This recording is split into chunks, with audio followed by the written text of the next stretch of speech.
Assalamu alaykum hurmatli ko'ruvchilar. Bugungi xabarlar programmamizga xush keldinglar. Programmamizni yoqtirib ko'rishingizni umid qilamiz.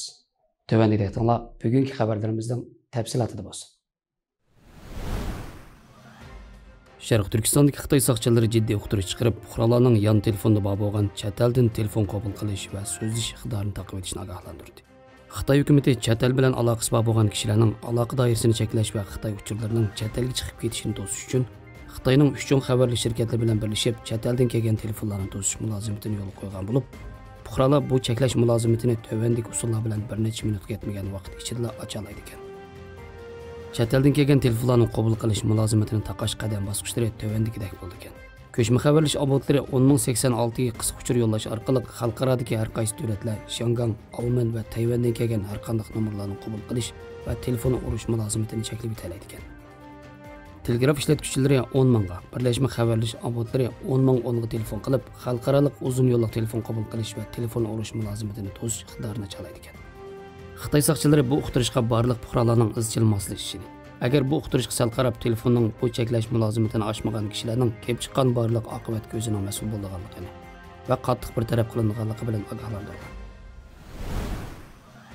Xitoy Xinhua torining 6-oyning 16-kunidagi xabari qaraganda, yaqinqi bir necha oy ichida Sharq Turkistonning tashqi savdo import eksportining umumiy qiymati 125 milliard 60 million yuanga yetgan bo'lib, o'xshash mezgildagidan 85.9% ishib, Xitoy ülkelarining ish sur'atidan 81.2% yuqori bo'lgan.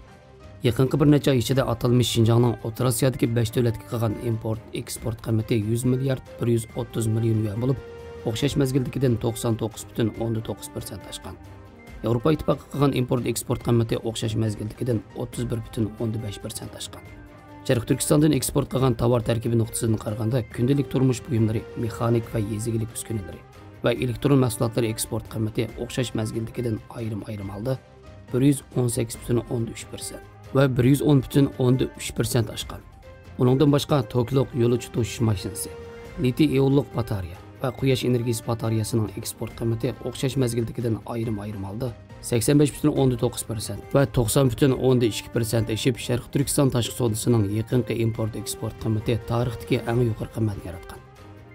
Xitoy bu yil kirgandan buyon atalmish Xinjiang Ipak yo'li iqtisodiy balvoq yadroliq rayonning afzalligidan va Sharq Turkistondagi majburiy emgak kuchidan to'liq foydalanib, iqtisodiy savdo qiymati yaratib, Xitoy davlatining iqtisodiy amaliy kuchini zo'r darajada oshirgan.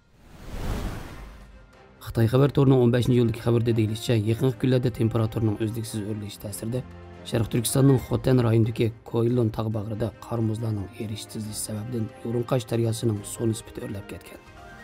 Suv nisbatining o'rlishi Kalkun optiga sabab bo'lgan bo'lib, nurg'un kishilar Kalkunga qapsilib qolgan.